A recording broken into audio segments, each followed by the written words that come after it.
नमस्कार दोस्तों, आपका स्वागत है मेरे एक और नई कहानी में। और आज की कहानी है अधूरी उड़ान। तो चलिए कहानी को शुरू करते हैं। गांव के एक कोने में मिट्टी का छोटा सा घर था, जहां आरव अपनी माँ के साथ रहता था। स्कूल से लौटते हुए वह अक्सर खेतों के ऊपर उड़ते जहाजों को निहारता और अपनी बाहें फैलाकर कहता, माँ, एक दिन मैं भी इन बादलों के ऊपर उड़ूंगा, मैं भी पायलट बनूंगा।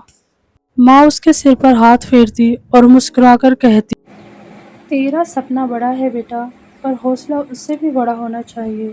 गांव के सरकारी स्कूल में विज्ञान पढ़ाने वाले विवेक सर को आरव की लगन भली भांति दिखती थी।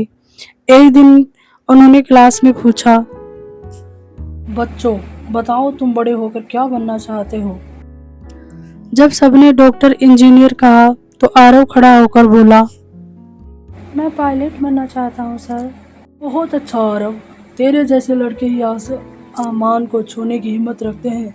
मैं तुझे आगे बढ़ने में पूरा सहयोग दूंगा। आरव की माँ दूसरों के घरों में बर्तन मांजकर उसका खर्चा चलाती थी। एक दिन जब स्कूल की सालाना प्रतियोगिता में भाग लेने के लिए 500 रुपए चाहिए थे, तो माँ ने रात में खाना नहीं खाया। माँ, तूने खाना क्यों नहीं खाया?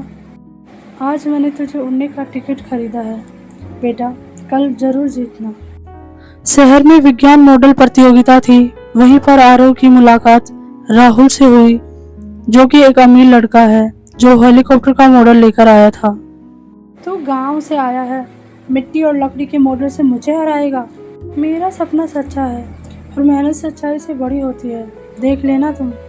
आरव का मॉडल सोलर प्लेन पर आधारित था, जो बिना ईंधन के उड़ सकता था। जब उसका नंबर आया तो सब चकित रह गए।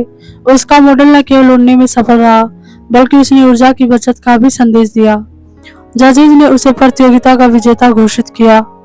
राहुल चौंका और बोला, मैंने कभी सोचा भी नहीं था कि कोई गांव का लड़का मुझे हरा देगा। आरव ने मुस्कुराकर कहा, सपने पैसे से नहीं, हौसले से उड़ते हैं।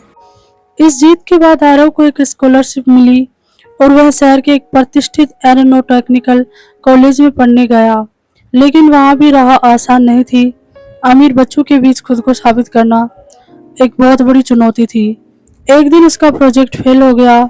उसने विवेक सर को फोन किया, सर, शायद मैं इस दुनिया के लिए नहीं बना हूँ। आरव, तू आकाश को देखने वाला लड़का है, जमीन पर कैसे हार मान सकता है? गिरना उड़ाने की तैयारी का हिस्सा है, उठ और फिर से कोशिश कर। आरव ने हिम्मत नहीं हारी।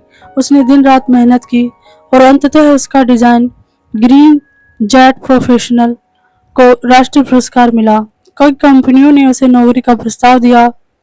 उसने पहली बार माँ को एयरपोर्ट लाकर कहा, माँ, आज मैं पायलट बना हूँ और आज तू पहली बार उड़ान भरेगी मेरे साथ। तेरी उड़ान अब पूरी हो गई बेटा। गांव लौटकर आरव ने एक उड़ान स्कूल खोली, जहाँ वह गरीब बच्चों को मुफ्त में प्रशिक्षण देता था। वह कहता हूँ कि कोई और बच्चा अपने सपनों को अधूरा न छोड़े। अगर मैंने उड़ान भरी है तो तुम सब भी भर सकते हो। इस कहानी से हमें यह प्रेरणा मिलती है कि हौसले और मेहनत के पंखों से उड़ान कभी अधूरी नहीं रहती। सपनों को पूरा करने के लिए दौलत नहीं, बल्कि जज्बा और मेहनत लगती है। आपको कहानी कैसी लगी कमेंट बॉक्स में बताना। वीडियो को लाइक करना, शेयर करना और चैनल को सब्सक्राइब करना। Thank you.